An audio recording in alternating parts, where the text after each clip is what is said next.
네, 여러분 안녕하십니까. 기사친구의 대호쌤입니다. 자, 이번 시간 함수 특강 두 번째 시간이고요. 자, 사무자동화 산업기사 실기를 준비하시는 분들이 가장 힘들어 하시는 부분들이 바로 함수 부분인데요. 자, 함수 부분 그렇게 걱정 안 하셔도 돼요. 지난 시간에 우리가 함수 특강 첫 번째 시간을 통해서 하나의 예제를 가지고 거의 한 20가지 정도를 함수를 다뤄봤는데 어땠습니까? 좀 재밌지 않았습니까? 자, 저만 재밌습니까? 자, 항상 재미를 가지고 따라오신다면 여러분들이 좀 더 힘내서 열심히 잘 달려오실 거라고 보고요. 자, 이번 시간에는 수업 방식을 조금 바꿔서 제가 이렇게 데스크에 앉아서 자, 컴퓨터 모니터를 보면서 여러분과 함께 호흡을 해보려고 합니다. 자, 이번 시간에는 함수 특강 두 번째 시간으로서 여러분들이 이제 그 엑셀을 다루고, 액세스를 다루고, 파워포인트를 다루면서 키보드를 좀 더 편하게 또 자유롭게 다룰 수 있는 그런 방법에 대해서도 좀 설명을 드리고, 그리고 엑셀에서 또 한 가지 이해해야 될 중요한 부분 중에 하나가 엑셀의 달러의 의미를 이해하는 게 상당히 중요해요. 그 달러의 의미를 설명해 드리고, 이제 수업 뒷부분에 엑셀의 고급 함수와 그리고 XSS 다루는 함수 몇 가지까지 정리하는 그런 시간으로 만들어 보도록 하겠습니다.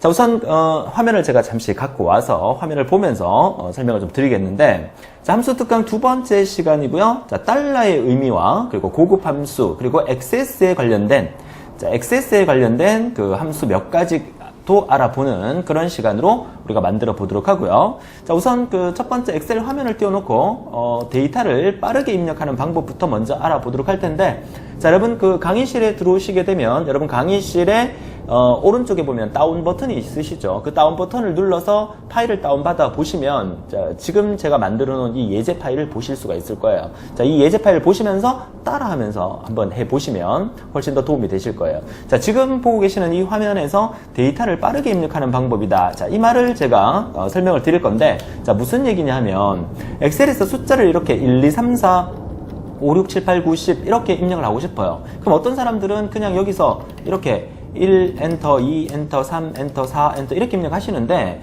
이 엑셀을 모르면 안 되죠, 그죠? 엑셀에서 기본적으로 1이라고 입력하고 난 다음에 얘를 선택한 상태에서 오른쪽에 까만색 십자가를 만들어서 아래쪽으로 드래그 하게 되면 똑같은 일이 다 복사가 돼요. 그쵸? 자, 그런데 이번에는 까만색 십자가를 만들어서 키보드의 컨트롤 키, CTRL, 컨트롤 키를 누른 상태에서 아래쪽으로 드래그하게 되면 숫자가 이렇게 1씩 증가하면서 1, 2, 3, 4, 5가 자동으로 입력이 되죠. 자, 엑셀의 기본 내용입니다.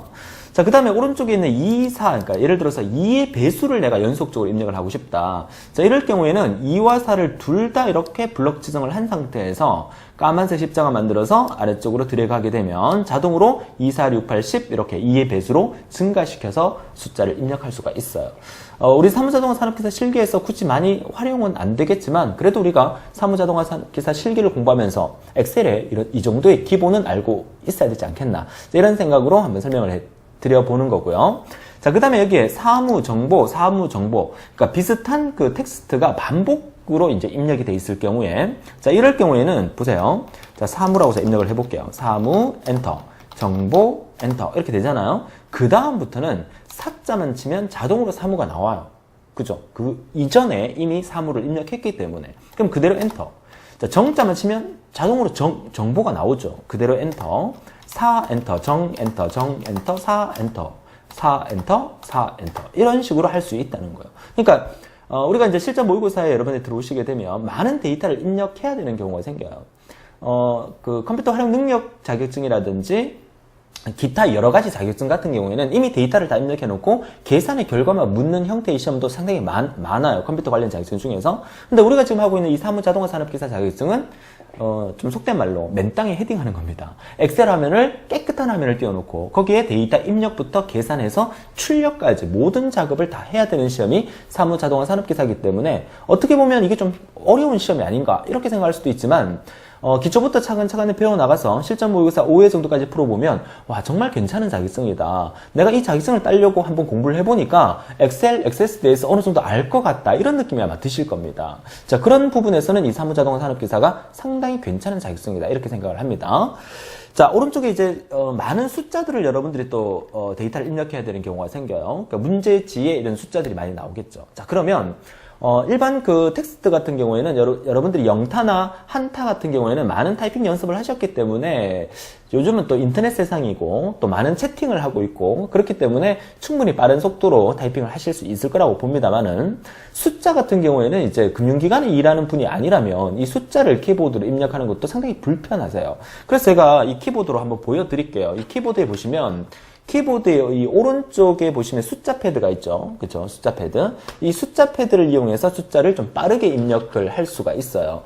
자, 어떻게 되냐면, 자, 요 세 손가락입니다. 자, 이 세 손가락을 여기 1, 2, 3 부분에 이렇게 딱 갖다 놓고요. 자, 보이십니까? 이렇게 딱 갖다 놓고, 1, 2, 3, 4, 5, 6, 7, 8, 9, 그리고 엔터 칠 때는 이 새끼손가락으로 여기 엔터를 치시면 돼요. 그죠? 그래서 1, 2, 3, 4, 5, 6, 7, 8, 9, 엔터. 이렇게. 자, 그러면 제가 여기 적혀 있는 1542, 3458, 2548, 3214라는 데이터에 있죠. 이 데이터를 제가 한번 입력을 한번 해보죠. 제가 무슨 뭐 기타 들고 있는 것 같다. 그죠? 보세요. 1542 엔터, 3458 엔터, 2548 엔터, 네, 틀렸네요. 그죠? 3214 엔터, 2510 엔터, 3692 엔터, 2154 엔터, 25887 네, 그죠? 자, 이렇게, 제가 좀 실수를 좀 하고 있긴 하지만, 지금 이게 넘나키가 눌러졌어요. 그죠? 2587 엔터, 3254 엔터, 4525 엔터. 어떻습니까? 자, 숙달이 안 돼서 한 번만 더 해보죠. 자, 이렇게. 제가 지금 이렇게 키보드를 들고 입력하기 때문에 조금 이렇게 불편한 감은 있지만, 제가 이 키보드의 숫자 패드를 전혀 제 눈으로 보지 않고 있어요. 그죠? 보지 않고, 엑셀 화면만 보고 있는 상태에서 숫자를 틀림없이 정확하게 입력하는 것을 여러분들도 훈련하라는 의미에서 제가 이렇게 좀 이렇게 자세가 좀 어정쩡하지만 보여드리는 거예요. 이런 부분까지도 여러분의 마음을 제가 생각한다는 거거든요. 한번 볼게요. 1, 2, 4, 5, 3, 4, 5, 8, 2548, 3214, 2510, 3692, 2154, 2587, 3254, 4525. 하나가 틀리긴 했지만, 그쵸? 좀 빠르게 입력할 수 있었죠. 그러니까 여러분들도 키보드를 놓고 세 손가락으로 1, 2, 3, 4, 5, 6, 7, 8, 9, 엔터. 이 연습을 우리 시험 끝날 때까지 좀 해주시게 되면 숫자 입력할 때 틀리지 않고 정확하게 입력할 수 있는 부분들이 만들어질 거니까, 자, 그런 부분들도 여러분이 같이 알아주셨으면 좋겠다. 이런 얘기입니다. 자, 데이터를 빠르게 입력하는 방법으로 이제 이번 시간에 처음 기초로 설명을 드렸고요. 자, 아래쪽으로 내려와서 이제 구구단 자동 입력이라는 시트를 제가 하나 만들어 뒀는데, 이건 무슨 말이냐면, 자, 구구단이라는 것은 우리가 212, 224, 236에서 298, 그리고 9981까지잖아요? 그러면 이 구구단을, 여기가 단수고, 여기가 승수라면, 여기에다가 우리가 어떻게 계산할 거냐면, 는 하고 난 다음에, 얘 클릭하고, B15 클릭하고, 곱하기, 그 다음에 얘를 클릭하게 되겠죠. 자, 그리고 엔터 치면 뭐가 나오냐면, 이 1은 2가 나와야 되는데 제가 클릭을 아래쪽으로 했다 보죠. A17이 아니라 자, 이 부분을 지우고 자, 얘를 클릭해서 엔터를 치면 이 1은 2 하면서 2가 나오잖아요. 그러면 엑셀의 가장 큰 장점은 뭐냐면 이 오른쪽 하단에 이 까만색 십자가를 만들어서 이렇게 드래그하면 나머지가 자동으로 계산되게 하는 게 엑셀의 장점이죠. 근데 뭔가 이상하다 그렇죠? 또 까만색 십자가 만들어서 아래쪽으로 드래그하면 자, 우리가 원하는 그 1은 2부터 시작해서 9981까지 나오기를 원했는데 이상한 숫자와 에러 메시지가 뜬다는 거죠. 자, 그러니까 자, 다시 지우겠습니다. 딜리트. 자, 여기서 우리가 계산을 할 때 얘를 클릭하고 난 다음에 곱하기 얘를 클릭하잖아요. 자, 그리고 난 다음에 앞에 있는 이 파란색의 B15 같은 경우에는 키보드의 F4번을 한 번, 두 번 눌러서 B$15로 만들어 주시면 돼요. B$15로. 그리고 이제 A16에 있는 D에 있는 이 주소를 갖다 놓고 F4번 키를 한 번, 두 번 눌러서 이번에는 세 번 누를게요. 세 번 눌러서 $A16으로 만들어 주시면 돼요. $A16. 자, 이렇게 만들어 놓고 일단 엔터를 쳐볼게요. 자, 그리고 난 다음에 까만색 십자가 만들어서 오른쪽으로 드래그, 아래쪽으로 드래그. 자, 이렇게. 자, 이렇게 하니까 어때요? 9981까지 바로 나오죠. 자, 우리가 지난 시간에 이제 sumif라는 함수라든지 하면서 랭크, 그러니까 순위 구하는 함수를 지난 시간에 공부하면서 자, 달러는 랭크와 sumif는 이렇게 외우세요라고 제가 설명을 드렸지만 그래도 우리가 달러의 의미는 알고 있어야 되기 때문에 이제 달러의 의미를 구구단 예제를 갖고 제가 설명을 드리고 있는 겁니다. 자, 그러면 어떻게 이 달러를 내가 원하는 데 마음대로 붙일 수 있을까? 자, 그 부분을 생각한다면 자, 얘를 일단 클릭해서 주소를 한번 뜯어서 분석을 한번 해보죠. 자, 무슨 말이냐면 자, 우리가 원래는요, 여기 B15라는 셀이라는 것은 이 셀을 의미하는 거잖아요. 그쵸? 자, 이 셀 같은 경우에 우리가 여기서 까만색 십자가를 만들어서 오른쪽으로 드래그 또 아래쪽으로 이렇게 드래그 했을 경우에 어떻게 변화하는가? 자, 엑셀 같은 경우에는 만약에 A1 셀이 있으면 A1 셀을 아래쪽으로 이렇게 드래그하면 얘가 A2, A3, A4 이렇게 바뀌어요, 자동적으로. 오른쪽으로 드래그하게 되면 이 A가 B, C 이렇게 자동으로 바뀌어요. 이게 엑셀의 특징이거든요. 그러면 우리가 이 B15 셀이라는 것을 오른쪽으로 드래그 했을 경우에 이 2가 3으로 바뀌어야 되죠. 그러니까 다시 말해서 B라는 게 C로 바뀌어야 돼요. 그런데 이 셀 같은 경우에 아래쪽으로 드래그 했을 때는 얘가 15에서 16, 17로 바뀌면 된다 안 된다? 안 되거든요. 그렇기 때문에 이 15라는 숫자 앞에다가 달러를 붙여서 달러가 의미하는 게 뭐냐면 고정시켜라. 그러니까 증가시키지 말게 하라 이 뜻이란 말이죠. 그러니까 15라는 것을 16, 17, 18로 이게 바뀌지 않게 하기 위해서 15 앞에는 달러를 붙이고 B 앞에는 달러를 붙이지 않았던 이유가 B는 C, D, E로 바뀌어야 되기 때문에 B 앞에는 달러를 붙이지 않았던 거예요. 그쵸? 자, 그러면 오른쪽을 한번 볼게요. 자, 오른쪽에 이 A16이라는 셀 보세요. 이 A16이라는 셀은 이 셀을 의미하는 거거든요. 그럼 이 셀은 우리가 여기서 까만색 십자가 만들어서 밑으로 드래그 그리고 오른쪽으로 드래그 했을 경우에 이 셀 같은 경우는 어떻게 돼야 돼요? 자, 밑으로 드래그 했을 경우에는 얘가 16에서 17, 18, 19, 20으로 바뀌어줘야 돼요. 그렇기 때문에 바뀌어야만 2, 3, 4 이것을 곱할 수가 있겠죠. 근데 오른쪽으로 드래그 했을 때 얘가 이렇게 넘어가면 된다 안 된다? 안 되거든요. 그렇기 때문에 얘는 A 앞에 달러를 붙여준 거예요. 16은 17로 바뀌어야 되기 때문에 달러를 안 붙여준 거죠. 자, 이해할 수 있겠습니까? 그렇게 했기 때문에 우리가 원하는 구구단을 81까지 얻을 수 있었다는 겁니다. 자, 그래서 엑셀에서 자, 달러의 의미가 뭐다? A 앞에 달러를 붙이게 되면 A를 고정시키게 되는 거예요. 그러니까 채우기 핸들 까만색 십자가에서 드래그 했을 때 A가 B로 안 바뀌게 하는 거고, 자, A1 셀에 만약에 있으면 숫자 앞에, 이 1이라는 숫자 앞에다가 달러를 붙였을 경우에는 밑으로 드래그 했을 때 이 1이 2, 3, 4로 바뀌지 않게 하기 위해서 숫자 앞에 달러를 붙여주는 거죠.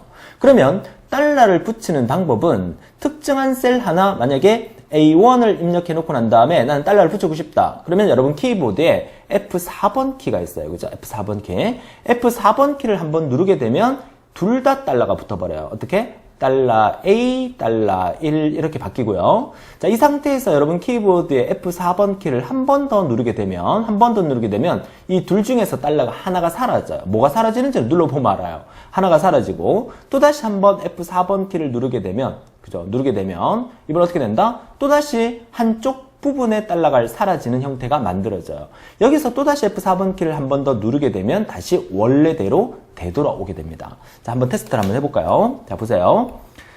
자, 여기서, 자, 이미의 셀을 클릭하고 난 다음에, 그죠? 클릭하고 난 다음에, 는 하고 난 다음에 제가, 자, 얘를 클릭해 볼게요. 그러면 얘는 B15입니다. 자, 그리고 난 다음에, 이 B15 셀을 이렇게 블럭 지정해도 되고, 커서만 갖다 넣어도 돼요. F4번 키 한번 눌러볼게요. 한번 누르니까, 달러 B, 달러 15가 되죠? 한 번 더 F4번 키 누르면, B 달러 15가 되죠? 한 번 더 F4번 키를 누르면 달러 B 15가 돼요. 또 한 번 더 F4번 키를 누르면 B 15가 되죠. 그러니까 F4번 키를 누를 때마다 달러는 자동으로 붙여주고 수동으로 여러분들이 키보드에서 달러를 붙여줘도 상관은 없으세요. 그쵸? 자, 그렇게 달러를 붙여주는 건데 지난 시간에 우리가 배웠던 썸이프나 랭크 같은 경우는 전체 범위에 F4번 키 한 번 눌러서 모두 다 달러를 붙여주면 되고 썸이프 같은 경우에는 제가 F4번을 3번, 2번 누르면 된다는 거 지난 시간에 설명드렸었잖아요. 그 방법대로 썸이프를 쓰게 되면 충분히 가능한 거니까 구구단 자동 입력을 통해서 달러 의미를 여러분들이 정확히 이해를 했으면 좋겠고 뭐 이해를 못한다 하더라도 우리 사무자동화 실기시험 치는데 큰 어려움 없으니까 뭐 큰 걱정은 안 하셔도 되겠습니다. 자, 아무튼 달러 의미는 이렇다는 거 반드시 알아두시고요. 자, 좋습니다. 자, 그러면 자, 이번 시간에 우리가 공부해야 될 내용 중에서 이제 본격적인 고급 함수를 한번 다뤄보도록 할 텐데요. 자, 여러분이 다운받으신 이 파일에 보시면 아래쪽에 이 달러 의미 파악을 위한 구구단 세트 옆에 고급 함수 사용 예제가 있고요. 그 옆에 고급 함수 사용 예제에 대한 정답까지도 제가 만들어놨어요. 그러니까 왼쪽에 있는 고급 함수 사용 예제 파일을 통해서 저와 함께 연습을 하시고 그 다음에 여러분 스스로 한번 해보시고 그리고 고급 함수 사용 예제 정답을 통해서 맞는지 확인하는 절차까지도 이번 시간에 학습을 해보시면 되겠어요. 자, 그러면 자, 제가 만든 예제인데 학생 장학금 현황이라는 예제가 만들어져 있습니다. 자, 문제에서 요구하는 게 뭔지를 일단 먼저 파악하는 게 중요하기 때문에 파악을 한번 해볼게요. 자, 이 데이터는 학번이 이렇게 있네요. 그죠? 네 자리 숫자의 학번, 그 다음에 성명이 존재하고요. 그 다음에 각 학년이 뭐 4학년도 있고 한데 제가 예제를 좀 어거지로 만들었습니까? 뭐 7학년도 보이네요. 8학년도 보입니다. 이런 것 갖고 따지지는 마세요. 제가 하나의 그 문제를 만들기 위해서 만든 형태니까. 뭐 8학년이 있을 수도 있잖아요. 그죠? 자, 그 다음에 전공은 사무자동화 전공이 있고 정보처리가 있고 정보보안이라는 전공이 있네요. 자, 성적, 이거는 뭐냐면 장학금 현황이기 때문에 성적 우수자에 대한 장학금을 각각 사람들이 이만큼을 받았다는 얘기예요. 그죠? 그 다음에 근로장학금이라 해서 근로를 조금 하고 난 다음에 또 장학금을 이렇게 받았다는 얘기고요. 그 다음에 이 장학금은 이 성적과 근로를 합한 장학금을 만들어 둔 거예요. 그쵸? 자, 이거 두 개 합한 값이 이거란 얘기예요. 그 다음에 비고 같은 경우에는, 학년에 따라서, 뭐, 이렇게 뭐, 우수냐, 보통이냐, 이거는 나중에 문제를 풀 때 그 계산에 나오면 보면 되겠지만, 아무튼, 이 홍길동이라는 학생은 우수라는 학생이고, 신사임당은 보통이고, 그리고 이도 이사는 최우수고, 또 우수고, 이렇게, 비고에서 우수냐, 최우수냐, 보통이냐가 이렇게 구분돼서 만들어져 있습니다. 자, 이런 데이터 예제를 갖고 아래쪽에 있는 동그라미 1번부터 4번까지 함수를 다뤄볼 건데, 최근 우리 사무자동화 실기 기출문제에서 나왔던 조금 까다로운 함수였어요. 자, 1번 한번 볼까요? 자, 1번에 대한 함수는 아래쪽에 이렇게 문제가 지금 보이겠지만 학년 분포를 나타내는 함수인데 프리퀀시 함수를 이용해서 만들어라. 우리 사무자동화 산업기사 실기시험에 기출됐던 함수입니다. 그래서 자, 이 문제를 우리가 어떻게 한번 파악을 해보냐면 각 학년에 해당하는 학년의 개수를 계산하시오라고 돼 있어요. 자, 우선 이렇게 문제가 이렇게 나오게 되면 여러분들이 문제를 분석할 수 있는 능력이 조금 있으셔야 돼요. 무슨 말이냐면 보세요. 여기에 동그라미 1번에 만약에 여러분들이 문제가 이렇게 딱 받자마자 이거 저기 프리퀀시 함수를 써야 되는데 나는 프리퀀시 함수를 한 번도 안 써봤는데 그럼 어떻게? 나는 이 문제를 못 푸는 건가? 포기를 해야 되나? 하고 빈칸으로 남겨두고 넘어갔어요. 근데 저 빈칸에 있는 데이터를 이용해서 만약에 엑셀에서 그래프를 만들어라 이랬다. 그러면 그래프를 못 만들잖아요. 못 만들면 실격 처리가 되는 거예요. 문서 미완성으로 실격 처리가 되는 거예요. 그러니까 문제를 분석해서 내가 프리퀀시라는 함수를 못 쓰겠다. 그럼 수단과 방법을 가리지 말고 저 안에다가 정답을 넣어놔야 돼요. 그걸 여러분들이 이해를 하셔야 돼요. 자, 그러면 자, 동그라미 1번에 정답, 프리퀀시를 내가 못 쓴다고 생각했을 때 제가 지금 꼼수를 알려드리는 겁니다. 자, 프리퀀시를 못 쓴다. 그럼 여기 정답이 뭐냐? 정답을 못 찾느냐? 아니거든요. 문제에서 뭐라 그랬냐면 각 학년에 해당되는 학년의 개수를 계산하라 그랬잖아요. 그럼 여기에 보면 3이라고 적혀 있고 분포를 나타낸다는 말이 적혀 있어요. 분포. 무슨 말이냐면 여기 1번의 정답이 될 수 있는 것은 3학년 밑으로가 몇 명이냐는 뜻이에요. 그러면 여기에 보면 3학년 밑으로가 3학년을 포함해서 한번 볼게요. 3학년, 그 다음에 얘도 3학년, 얘도 3학년, 얘는 2학년. 그 말고 없죠? 그죠? 그러면 하나, 둘, 셋, 넷. 아, 여기에 정답이 4가 나와야 되는 거구나. 자, 이거를 문제를 통해서 파악을 하고 그 다음에 얘는 6이라고 돼 있잖아요. 그러면 6을 포함해서 6 이하를 찾아보죠. 3 이하는 포함됐으니까 6 이하는 뭐가 있어요? 4. 다른 색깔로 해볼까요? 4. 요거 하나, 둘, 셋, 넷, 다섯. 요게 6 이하죠? 아, 그러면 파란색 동그라미가 5개니까 요게 정답은 5가 와야 되는 거구나. 그죠? 자, 하나 더 해볼까요? 그 다음에 얘는 9라고 적혀 있으니까 9 이하인 것은 8과 7 두 개죠. 아, 여기는 2가 와야 되는 거구나. 자, 이렇게 해놓고 그러면 문제다가 다 파악했어. 문제제 연필로 막 적는 거야. 그죠? 자, 적고 난 다음에 4, 5, 2가 답이죠. 그럼 여기다가 4 엔터, 5 엔터, 2 엔터 이렇게 쓰란 말이에요. 그러면 이렇게 쓰잖아요. 그럼 이 정답이 맞아 틀려요? 정답이 맞잖아요. 그쵸? 이 정답이 맞아요. 그러면 이거 감점 없어요. 왜? 우리 사무자동화 산업기사는 제가 누누이 얘기하지만 인쇄물로만 채점을 합니다. 여러분이 저장한 파일로 절대로 채점을 안 해요. 인쇄물로만 채점을 해요. 그쵸? 자, 그런데 자, 얘를 함수를 썼냐 안 썼냐?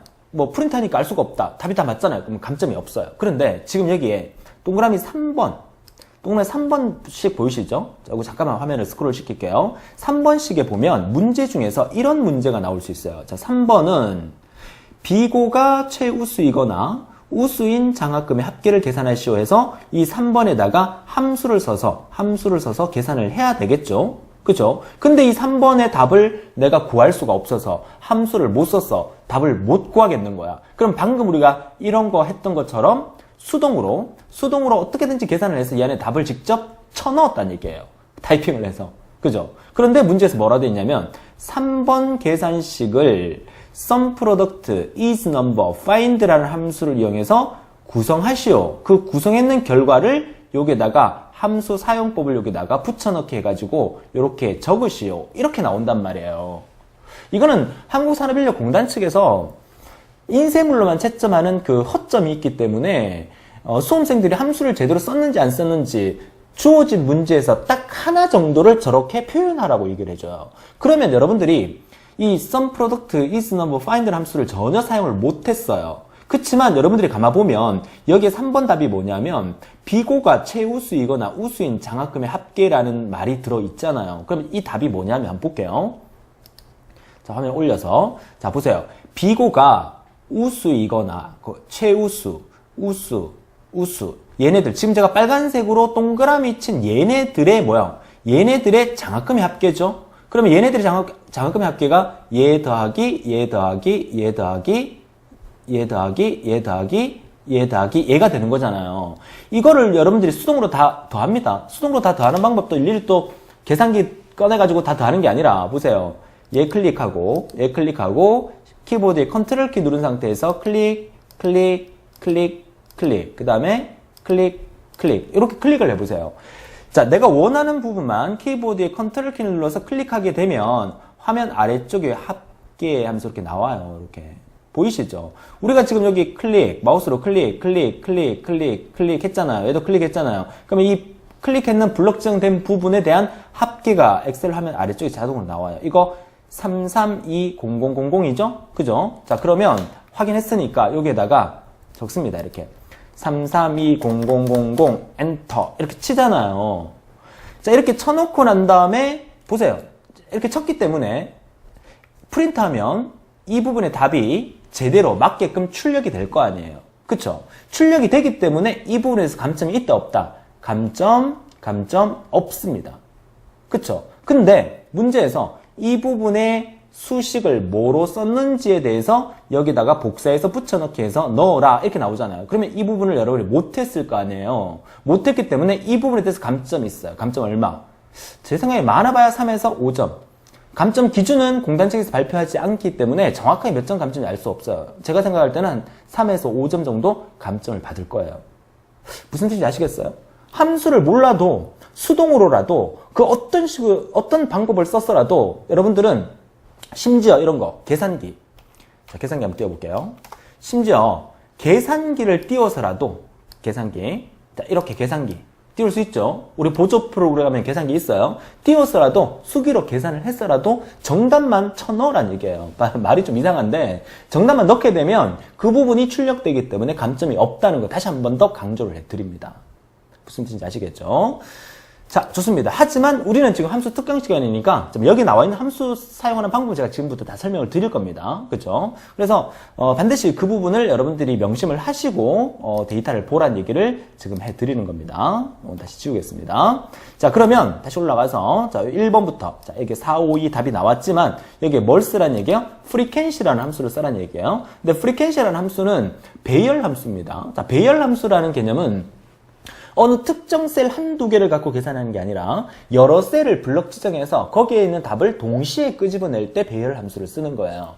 자, 그럼 무슨 차이가 있는지 이따 설명드리고 일단은 요 세 개를 다 블럭 지정을 합니다. 답이 동시에 나와야 되기 때문에 배열 함수를 쓸 때는 그 전체에다가 답이 동시에 나오게 할 때는 일단 블럭 지정 3개의 칸을 블럭 지정을 다 해놓고 그 다음에 씁니다. 는하고 frequency. 자, 프리켄시를 함수니까 FRE까지 쓰고 프리켄시 스펠링을 모르겠어. 모를 필요 없죠. FRE까지만 딱 치면 이게 밑에 나오죠. 자, 얘를 더블 클릭합니다. 그죠? 자, 이렇게 해놓고 난 다음에 여기서 뭘 해야 되지? 보니까 밑에 설명이 나오죠. 첫 번째는 데이터 어레이, 두 번째는 BINS 어레이 이렇게 돼 있죠. 그럼 데이터 어레이가 뭐야? 전체의 데이터죠. 얘네들 전체를 이렇게 블록 지정을 하고 그 다음에 콤마를 하나 찍고 그 다음에 분포에 대한 이거 369 요거 3개 됩니까? 이렇게 범위를 지정을 하고 그 다음에 갈로 닫고 그 다음에 그냥 엔터 치는 게 아니라 배열 함수는 키보드의 컨트롤 키와 시프트 키를 같이 누른 상태에서 엔터. 자, 볼까요? 키보드의 컨트롤 키와 시프트 키를 같이 누른 상태에서 엔터를 이렇게 탁 칩니다. 그러면 자동으로 4, 5, 2가 나오는 게 보이시죠? 그죠? 보이시잖아요? 자, 어떻게 한다? 너무 간단하죠? 그래서, 여기 세 개를 블럭 지정하고 난 다음에 수식을 다 입력한 다음에 는하고 프리퀀시 갈로 열고 학년 전체의 범위, 그리고 콤마 찍고, 그리고 분포에 대한 전체의 범위, 그리고 갈로 닫고, 그냥 엔터 치는 게 아니라 키보드의 컨트롤 시프트를 누른 상태에서 엔터를 치면 프리퀀시 함수를 쓰는 방법은 이게 다예요. 자, 이해할 수 있겠습니까? 그럼 만약에 프리퀀시 함수를 내가 못 썼다. 그러면 수동 계산해서 4, 5, 2라는 답을 넣을 수 있죠? 쳐넣을 수 있죠? 근데 이 프리퀀시 함수를 밑에 복사란 말이 없었다. 그럼 감점 전혀 없어요. 자, 요거 반드시 알아두셨으면 좋겠습니다. 자, 프리퀀시 함수 사용해서 4, 5, 2라는 값을 우리가 얻었고요. 자, 그 다음에 2번 갈게요. 자, 2번은 밑에 문제를 볼까요? 보니까 각 항목별로 합계를 계산하시오라고 되어 있죠? 이거 뭡니까? 지난 시간에 했던 겁니다. sumif 함수를 이용해서 계산을 해주면 돼요. 자, sumif 함수는 하시고 sumif 갈로 열고 자, sumif는 첫 번째가 뭐야? 조건의 범위. 자, 조건의 범위를 잡아주고 이 조건의 범위는 변하면 된다 안 된다? 변하면 안 되기 때문에 F4번 한 번 눌러서 달러를 다 붙여줍니다. 그죠? 자, 그리고 콤마 찍고 그 다음에 뭐야? 계산할 조건, 그죠? 조건을 클릭한다. 여기가 클릭이 안 되잖아요, 왼쪽이, 그죠? 클릭이 안 되면 아무 때나 클릭한 상태에서 키보드의 화살표 키로 왼쪽으로 옮겨주시면 돼요. 그죠? 자, 그리고 난 다음에 얘 같은 경우에는 아래쪽으로는 숫자가 변해야 되거든요. 지금 16, 17, 18로 변해야 돼요. 근데 오른쪽으로 갈 때는 변하면 안 되기 때문에 F4번 키 몇 번? 이게 D16이 나오면 안 되죠. 그죠? 그럼 얘는, 여기서 얘를 클릭한 상태에서 F4번이 몇 번? 한 번, 두 번, 세 번. 그죠? 16은 17로 변해야 되기 때문에 D 앞에만 달러를 붙여주면 돼요. 그 다음에 다시 한번 콤마를 찍고, 자, 이번에는 뭐야? 계산할 범위 전체. 자, 이 계산할 범위 전체는 어떻게 돼요? 앞에 있는 D16과는 반대죠. 그죠? 16 앞에, 그러니까 숫자 앞에 달러가 붙어야 되기 때문에 F4번이 한 번, 두 번 들어가면 돼요. 그죠? 자, 두 번. 숫자 앞에 달러가 붙어야 되니까. 자, 그리고 갈로 닫고, 엔터. 자, 됐습니까? 자, 그리고 얘를 찍어서 오른쪽으로 드래그, 그리고 아래쪽으로도 드래그하면 자동으로 전체의 계산식이 다 만들어지게 되는 거죠. 자, 이해할 수 있겠습니까? 자, sumif 사용하는 방법은 지난 시간에도 했기 때문에 반드시 알아두시고, 그냥 기본적으로 이렇게 생각하시면 돼요. 그 sumif 쓰는 방법은 sumif 쓰고 첫 번째 갈로 열고 첫 번째에서는 조건 전체의 범위, 그리고 F4번 한 번, 그 다음에 콤마 찍고, 그 다음에 조건의 범위. 그죠? 조건의 범위 잡고 F4번 몇 번? 3번. 그리고 콤마 찍고 마지막에 뭐야? 계산할 데이터의 범위. 그리고 F4번 몇 번? 2번. 그러니까 sumif는 이렇게 기억해 두시면 되겠습니다. 자, sumif 계산을 했고요. 근데 선생님, sumif는 그러면은 꼼수로 하는 방법은 없습니까? 꼼수 너무 좋아하시면 안 되는데. 그죠? 자, 꼼수 무슨 말이냐? 사무 자동화의 합계가 되잖아요. 그쵸? 그러면 뭐예요? 이 사무 자동화에 대한 이거에 대한 합계가 얘가 나오는 거죠. 이거 수동 계산 가능하시겠죠? 그죠? 그 다음에 정보 처리에 대한 합계니까 이거 정보 처리에 대한 합계가 이렇게 나와주면 되죠. 이게 정보 처리니까. 정보 보안에 대한 합계니까 정보 보안에 대한 합계가 요거 3개에 대한 합계가 이렇게 나와주면 되죠. 그러니까 이거를 수동으로 계산하면 되는데 달러도 모르고 sumif도 모른다. 그러면은 손발이 고생해야 되겠죠. 몇 번 이거? 한 번, 두 번, 세 번, 네 번, 다섯, 여섯, 일곱, 여덟, 9번. 9번을 수동 계산해야 된다는 거. 시간이 좀 더 많이 걸리겠죠. 그죠? 근데 sumif 함수는 기본적으로 알고 있는 게 좋겠습니다. 그죠?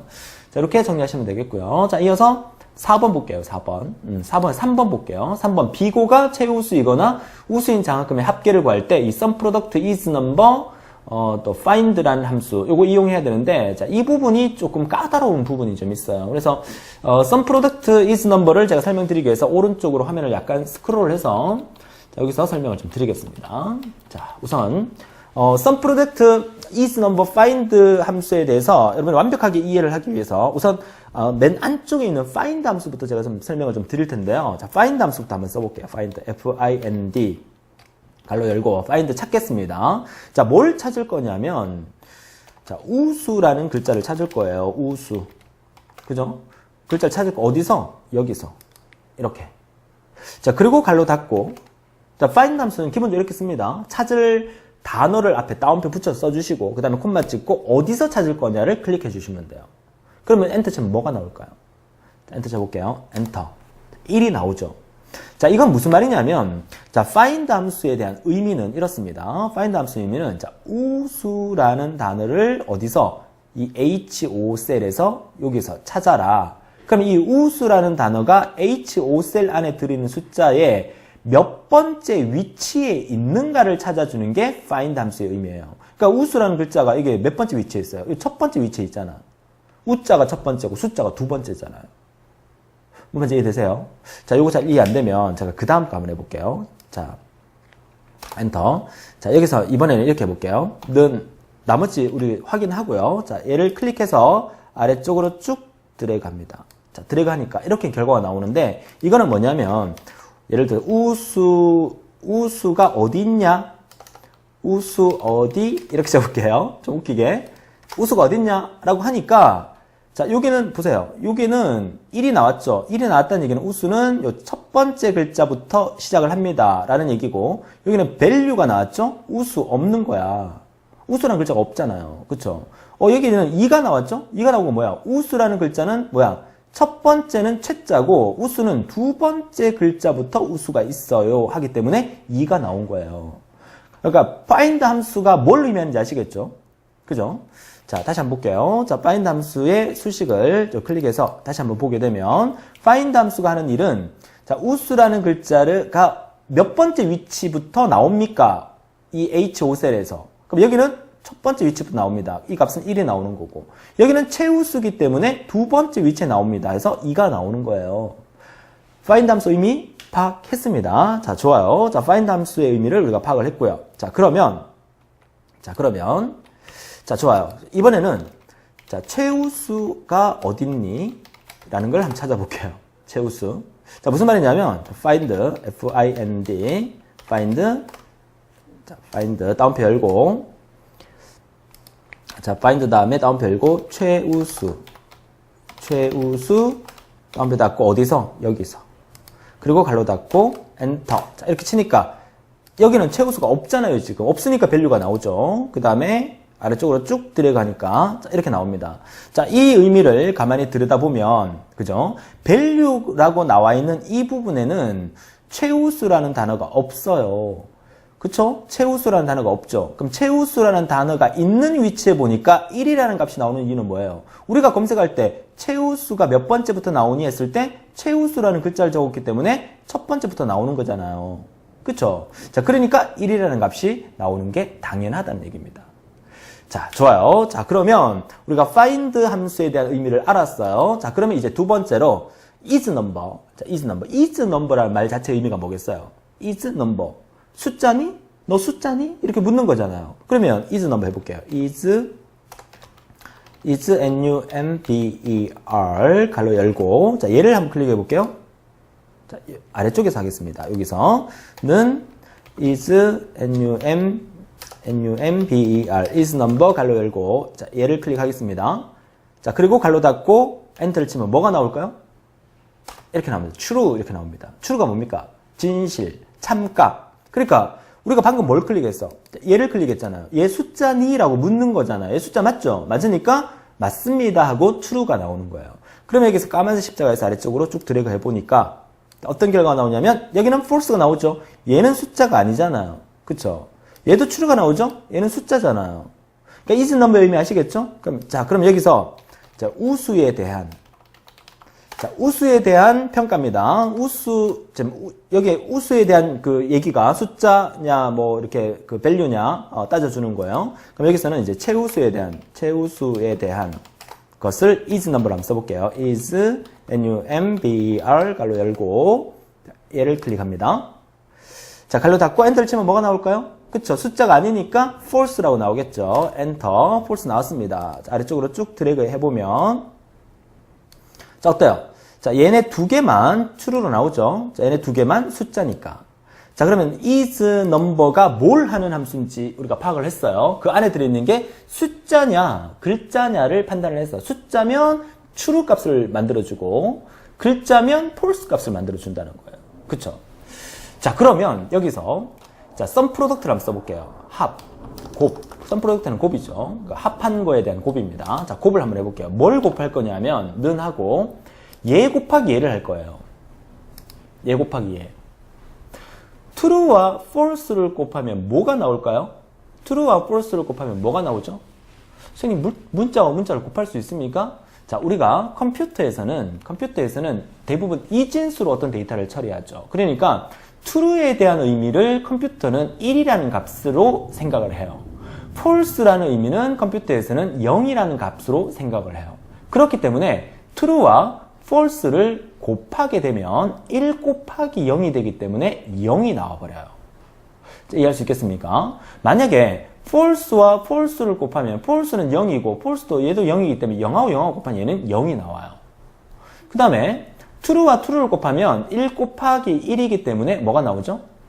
true와 true를 곱하면 그쵸? 1이 나오겠죠.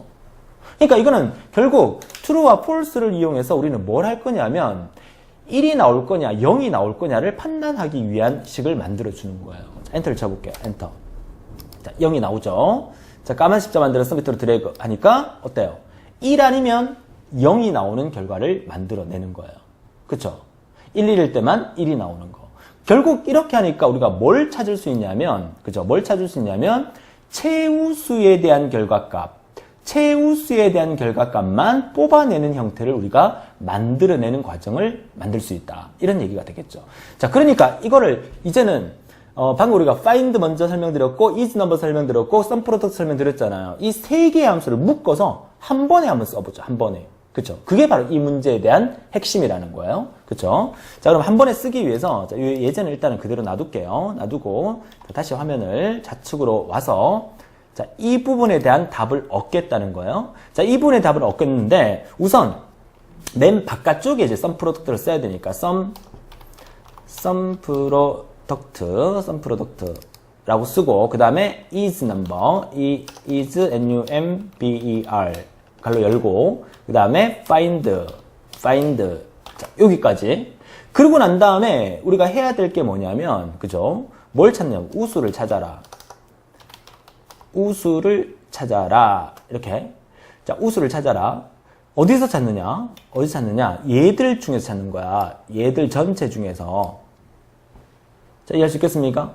쟤네들 전체 중에서 우수를 찾는 거예요. 그럼 우수를 찾게 되면 그 우수 안에는 그러니까 우수도 있고 최우수도 있는 거야. 근데 find 함수를 쓰게 되면 우수일 경우는 1이 나오고 최우수일 경우는 2가 나오는 거예요. 그죠? 그런데 여기서 갈로를 닫았어요. 닫고 난 다음에 우수와 최우수를 동시에 뽑아낼 필요는 없어요. 그러니까 따로따로 뽑아낼 필요는 없어요. 최우수라는 글자 안에도 우수가 들어있기 때문에. 그러면 우리가 find 함수로 우수만 찾아내는 거야. 그럼 우수만 찾아내게 되면 최우수인 경우에도 2라는 값이 나오지만 숫자잖아요. 그러니까 우수인 경우에도 1이라는 값이 나오지만 숫자잖아요. 둘 다 true란 얘기잖아. 그쵸? 그렇기 때문에 둘 다 true가 나오기 때문에 여기다가 곱하기 1만 해주면 돼. 여기서 지금 곱하기 1을 하는 것은 find 값에서 곱하기 1을 했다는 것은 두 개의 공통 부분을 뽑아낸다는 얘기예요. 자, 그 부분을 이제 갈로를 닫고 is number find 우수 곱하기 1. 그러고 난 다음에 얘가 is number 하면 얘가 숫자가 맞잖아요. 그렇죠? 숫자가 맞으니까 마지막에 콤마 찍고 이제 뭘 하느냐? 이제 이 장학금 전체의 범위를 잡아주면 되겠죠. 그죠? 자, 그리고 갈로 닫고 엔터를 치면 우리가 원하는 답이 나오게 되는 거죠.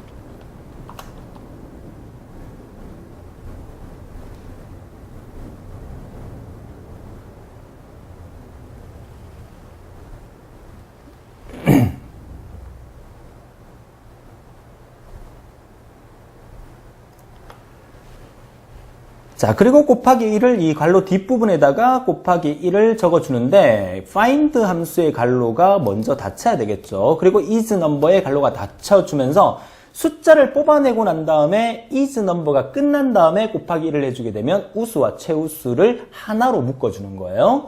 자, 그리고 난 다음에 곱하기 1 다음에 콤마를 찍고 난 다음에 계산할 전체의 범위를 잡아주고 그 다음에 괄호 닫고 엔터를 치게 되면 우리가 원하는 332만 원이 나오게 되는 거죠. 자, 아까 우리가 수동 계산했을 때 332만 원이 나온 것을 우리가 봤었잖아요. 그죠?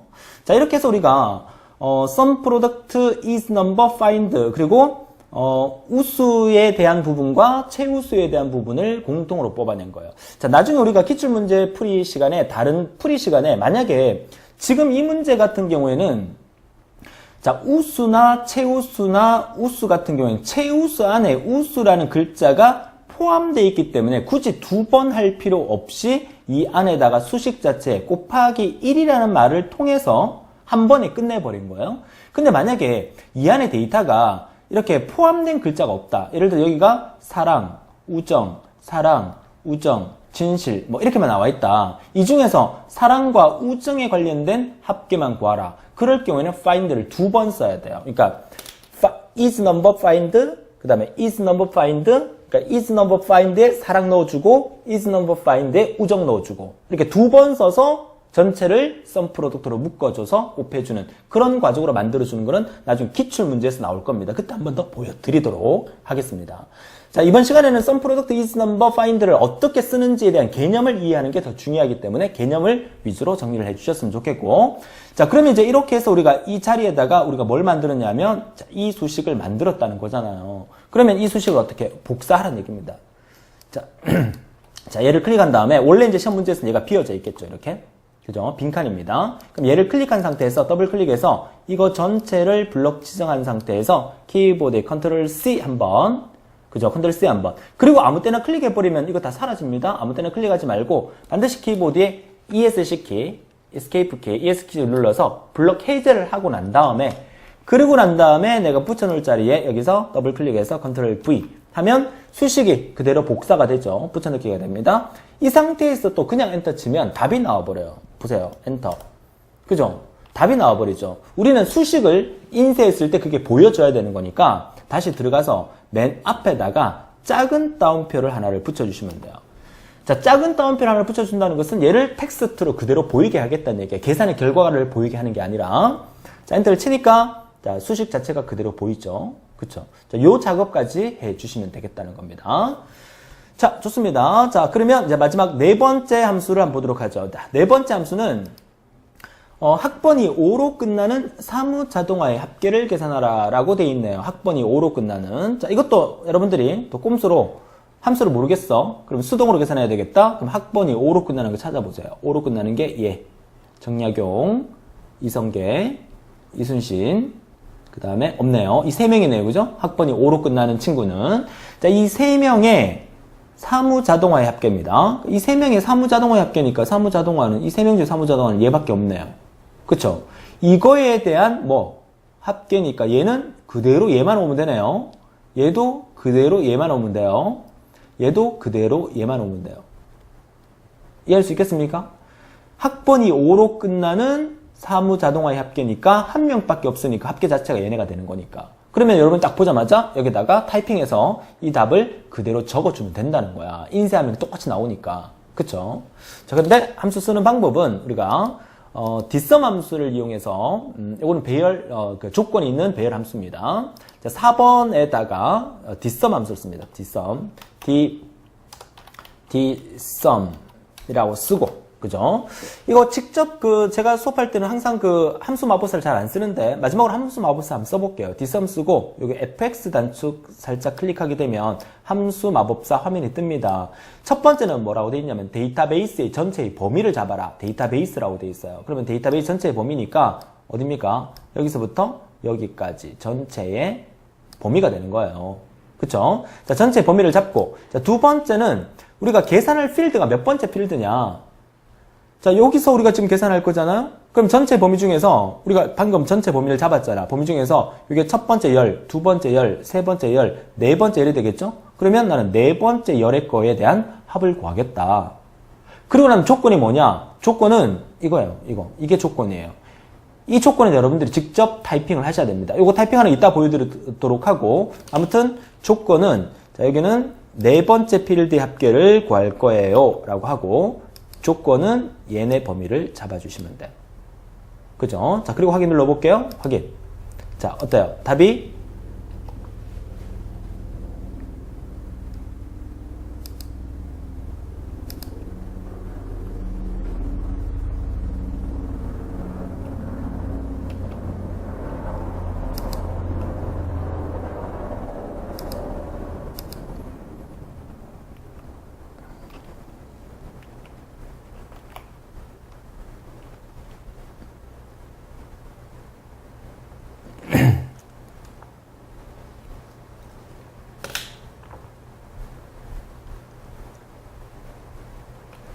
자, 그래서 여기서 dsum 함수를 한번 써볼까요? 자, dsum, dsum 갈로 열고, 자, 첫 번째는 그 전체의 범위를 잡아주면 돼요. dsum 함수는. 자, 여기서부터 여기까지 전체의 범위를 잡아주시면 되고, 그 다음에 컴마 찍고 난 다음에 여기에 있는 답은 뭐가 나와야 되냐면 이 성적 필드가 나와야 되죠. 그럼 성적 필드의 제목인 이 성적을 클릭해 주시면 돼요.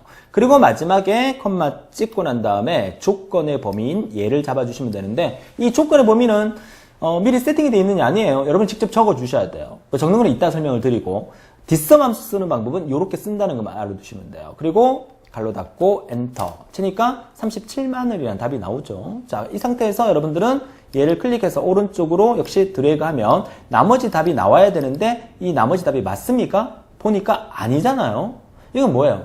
아, 달러를 또 안 붙여줘서 그래요. 그쵸? 자, 달러를 어디서 붙이는지 한번 볼게요.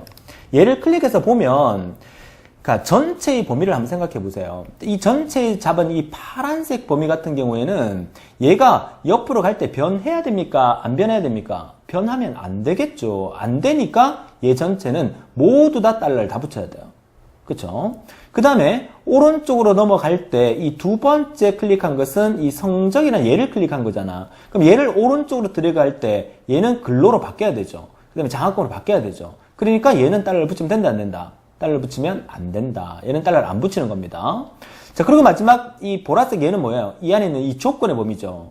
이 조건의 범위는 얘를 오른쪽으로 들어갔을 때 여기나 이 조건의 범위가 바뀌면 돼요, 안 돼요? 역시나 바뀌면 안 되죠. 그러니까 얘는 달러를 다 붙여줘야 된다. 이거 기억하시면 되죠. 결국 자, 달러의 의미는 앞에 전체의 범위, 자, 전체의 범위 얘네들은 F4번 키 눌러서 달러를 다 붙이고, 얘는 지금 달러가 아닙니다.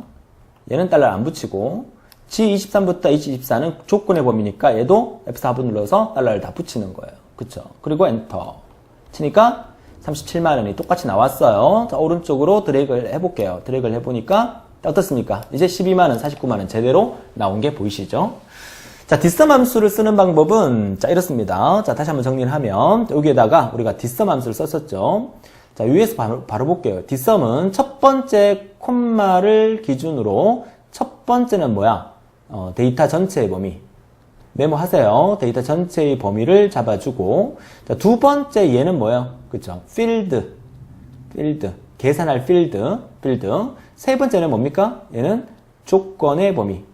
조건 범위. 그럼 이 조건 범위인데 이 조건 어떻게 돼요? 수동으로 여러분들이 이거 만들어 주셔야 돼요. 문제에서 뭐라 했어요? 학번이 5로 끝나는 이라고 되어 있기 때문에 학번이 총 몇 자리야? 학번이 총 4자리죠? 4자리 중에서 맨 마지막 글자가 5여야 되니까 맨 앞쪽에는 아무거나 와도 된다는 의미가 우리가 와일드카드로 물음표를 씁니다. 그래서 물음표 하나, 둘, 셋 쓰고 전체 자릿수가 4자리니까 네 번째 자리에다가 5라고 적어주면 돼요. 그러면 학번이 5인 경우의 조건과 그 다음에 전공이 사무자동화인 조건, 이렇게 두 개를 적어주고 이 전체를 블럭 지정하게 되면 이게 조건의 범위가 되는 거예요. 이거는 여러분들이 인쇄와 상관없이 만약에 인쇄 특강에서, 그러니까 엑셀 강의에서 제가 설명을 드리겠지만 이 부분만 인쇄할 거기 때문에 이 조건은 인쇄를 안 합니다. 그러면 오른쪽에다가 따로 만들어서 이 조건 범위를 잡아주시면 되겠다, 이 얘기예요. 그죠? 자, 좋습니다. 자, 이렇게 해서 우리가 기본적으로 고급 함수를 한 4가지 정도 사실 다뤄봤는데 지금 뭐 당장 뭐 100% 다 이해를 못 하셔도 상관은 없으세요. 왜냐하면 실전 모의고사 들어가면서 또 기출문제 들어가면서 이 함수에 대해서 계속해서 제가 설명을 드리고 있기 때문에 실전 모의고사 적응해 가면서 여러분들이 이 함수를 다시 한 번 더 적응할 수 있는 그런 시간으로 만들어 주셨으면 좋겠습니다.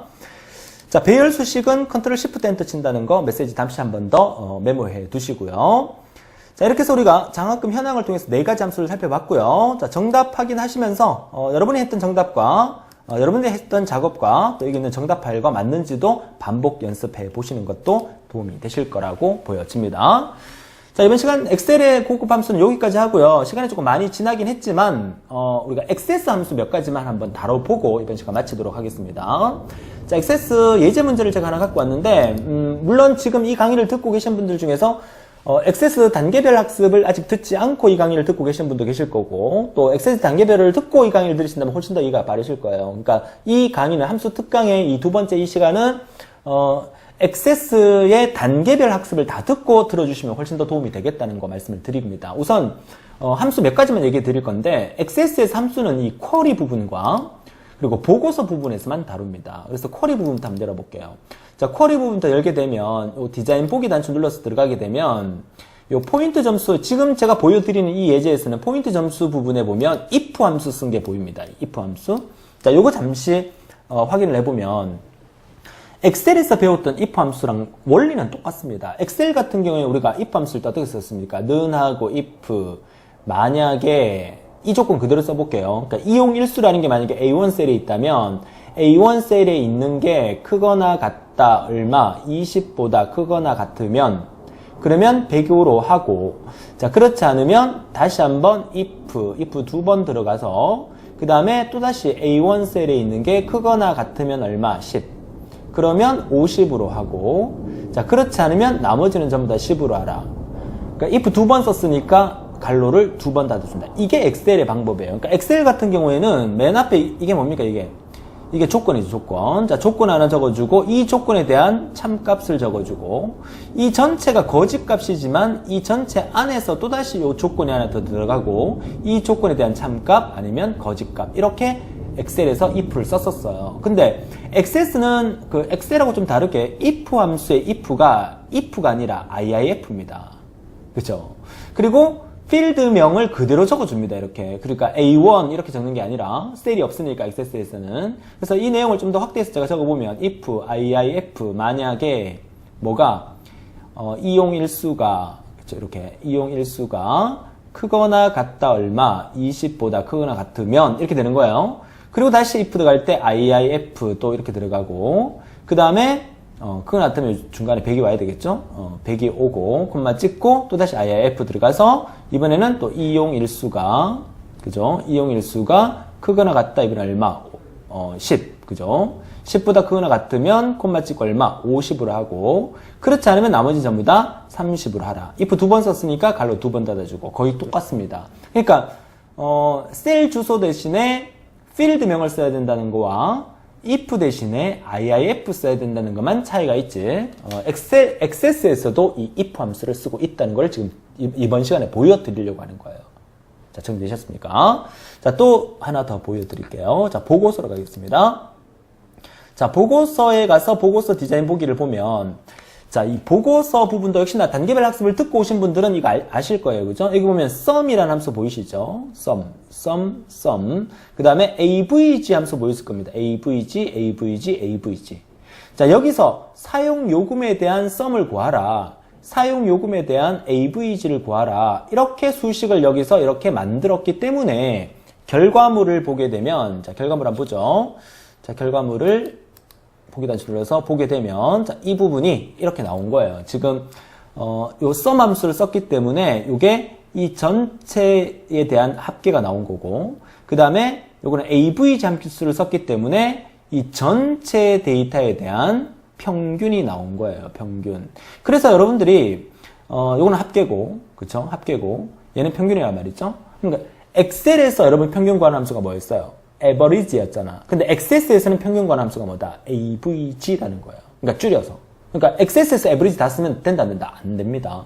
그죠? sum은 똑같아요. 합계는 sum이고 평균은 액세스에서 avg고요. 그 다음에 XS에서 나올 수 있는 함수 중에서는 sum과 avg, 보고서에서 얘기하는 겁니다. 보고서에서 나올 수 있는 함수는 sum과 avg 외에 count라는 함수가 나올 수도 있어요. count는 뭡니까? 개수를 구하는 거죠. 개수. 자, 예제를 한번 보여드릴게요. XS에서 디자인 보기 넘어가서 여기다가 그죠? 여기다가 avg 대신에 제가 count로 바꿔볼게요. count 엔터 카운트로 이 부분만 바꿨습니다. 자, 보기 단수 눌러서 확인해 보니까 맨 마지막에 아까는 전체에 대한 평균이 나왔지만 지금 뭐가 나와요? 13이라는 글자만 나왔죠. 그러니까 전체의 데이터의 개수가 몇 개란 얘기예요? 13개란 얘기예요.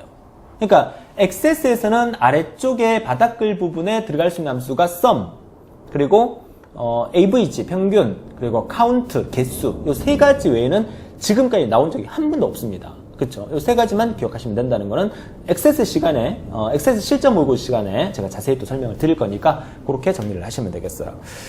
자, 좋습니다. 이렇게 해서 우리가 이번 시간에 뭘 공부했습니까? 이번 시간에 공부한 내용이 사실 뭐 달러의 의미와 그리고 고급 함수에 대해서 그리고 XS의 함수에 대해서 잠시 알아봤고요. 키보드 사용법, 그죠? 키보드에 숫자 패드를 최대한 빨리 입력하는 방법까지도 이번 시간에 설명을 드렸는데 어떻게 좀 도움이 되셨습니까?